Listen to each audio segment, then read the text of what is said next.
Hey guys, it's Casey from CutThatOut.com. I'm doing just a quick informal video for you today to talk to you about layering vinyl designs. We are about to release a big batch of Valentine's themed designs that have layers in several of them, and we've gotten a couple questions when we showed our preview picture. So I want to show you how to layer and some great tips and tricks that are going to help you be successful when you layer vinyl. So let's start out. I'm going to be using Silhouette Studio software, and I'm going to show you both the DXF file and the SVG file. Those are the two formats that we offer currently, and I'm hoping I can encourage a few of you, at least out there, to take a serious look at upgrading your software to Designer Edition if you're using Silhouette Studio. All right, here's why. Let's start with this DXF format file. This is one of the new designs that we're about to release, and you can see when you open a DXF file, those file formats are not meant to save a lot of information. You basically get some lines, and that's about it. It's not grouped together. You can see that I can move different parts around automatically. I don't have to ungroup. And it can be a little confusing at first. So this is one reason I really think it's worth paying the small fee to upgrade to the next level of this software, because you'll be able to open SVG files, and those file types can save a lot more information for you automatically and make it easier. But don't despair. If you don't have the funds to upgrade right now, I'm going to show you how to work with this DXF file briefly, and then we'll get to the layering. All right, so one of the best things you can do if you're using a DXF file is to go in and add some fill color, and that's going to help you not only just distinguish the various parts from one another, but it helps to see how these are stacked together. Now, when we design files, we build them and stick them together in the software, so to speak, in the same way that they will look when they're finished, when you heat press them onto an item. So I'm just going to show you briefly. I'm going to just select the head here for starters, and I'm going to come over to this fill color palette, and I'm just going to choose a gray color. All right, so that filled the head in, and you're going to think, uh-oh, the eyes, the nose, the hearts on the ears, everything turned gray. What happened? Well, that's just because right now these layers are transparent and they're letting the background color show through. So let me show you. Let's select this eye and just make it a nice fun green color. So you can see that that blots out the gray behind the green. All right, so let's keep going a little bit further. I'm just going to make these, oops, I selected the wrong thing there. Let me grab the right piece. And that's one of the things that's tricky with DXF files. You have to click right on the line to make sure that you select what you're intending to. But no biggie.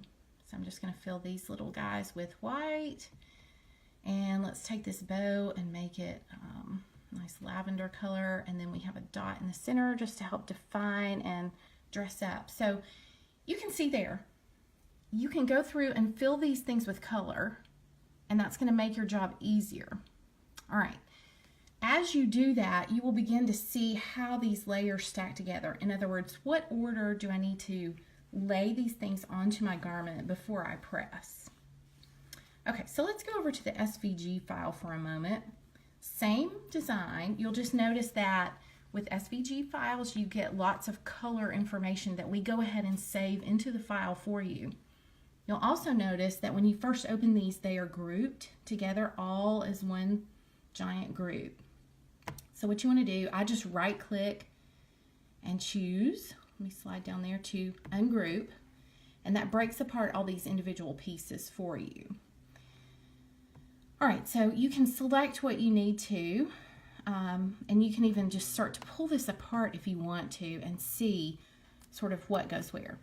Also, a nice trick if you have this capability in whatever software you're using is to come over, and before you start pulling it apart, here's one thing I like to do. First of all, I make myself usually, I'm going to say Control C and then Control V, and I'm going to pull this copy over to the side. So I keep a full copy over to the side, and then I start working with the one that's on my work area here. So if I were going to do heat transfer vinyl, probably first I would size it all to the correct size, whatever I needed, and then I would flip it over, because with heat transfer vinyl, things need to be reversed. Now, there's not a whole lot of difference with this design. It technically could work either way since it's very symmetrical, but go ahead and do it. All right, then I just pull apart the various and sundry parts when I get ready to start cutting. Place them on my mat, put down the vinyl that matches that location.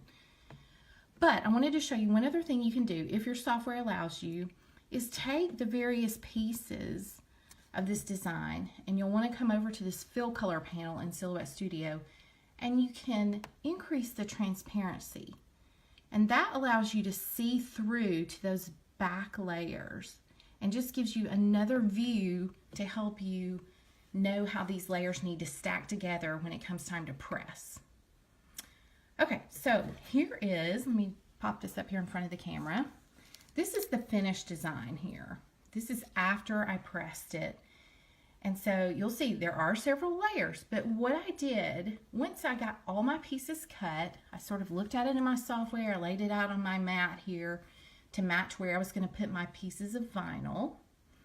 I cut all the pieces. I usually try to do several pieces on one mat all at one time. And then what I like to do is take those pieces after I've weeded them and stick them together and take a look at the whole design. So I'll start with the bottommost layer, which happens to be this top part of the head, the face. And I'll lay that down first. And then I'll take the next piece and stick it on top. Now, if you think about it, when I'm using heat transfer vinyl, I've got a clear cover sheet on the top side of the vinyl. When you weed away all the excess, you have some sticky parts left of that clear cover sheet. And so it just makes it easy. And I'm going to show you a photo here that will sort of illustrate what I'm talking about. Let's see, I just popped it into my software here so I could show it to you.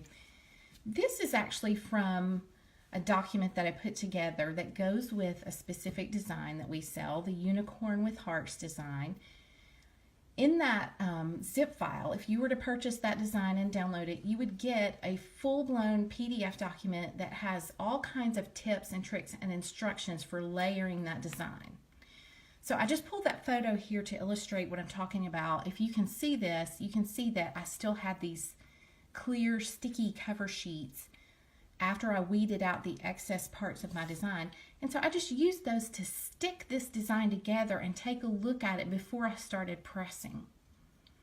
So that's another tip. Now, don't press with it all stuck together like this. Don't forget and just close your heat press on it, because what will happen is you will stick vinyl on top of cover sheet, and you don't want to do that. So I stick my designs together, and then I just peel away everything except the very bottommost layer, which on this design I started with the ears. I peel away all those layers and leave the ears laying on my garment, and I press those down. And then I bring my layer stack back over to my heat press, lay it back down, and peel away all except the next layer and press that. So press those layers one at a time, and that really helps. That's my favorite way to layer. Now, you're going to see all kinds of other methods and tips and tricks, but that's what I like to do. One word, if you were going to cut any of these more complex layer designs in a sticky vinyl instead of a heat transfer vinyl, we do have slight overlaps, as you'll notice in these designs. You'll see that this heart overlaps the face, and it's contoured so that you know exactly where it needs to go together.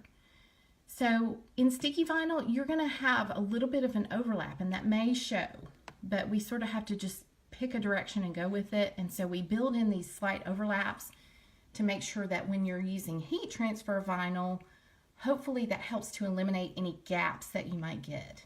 Heat transfer vinyl tends to shrink a little bit as it gets pressed, so that can help, those overlaps. So if you're going to cut these designs in sticky vinyl, just be aware of that. And also, in that case, I would probably use registration marks to help me align my sticky vinyl as I'm laying it onto whatever item. So registration marks are out there. You can go and Google around and find some videos about them. I'll try to do one of these days, but that's a whole nother topic for another video, but just keep that in mind. With heat transfer vinyl, you can sort of do this layer stacking method like I showed you. With sticky vinyl, you might want to use registration marks to help you with your alignment. All right, I hope that helps. We have lots of new stuff to come, so make sure you stay tuned in. Happy Friday!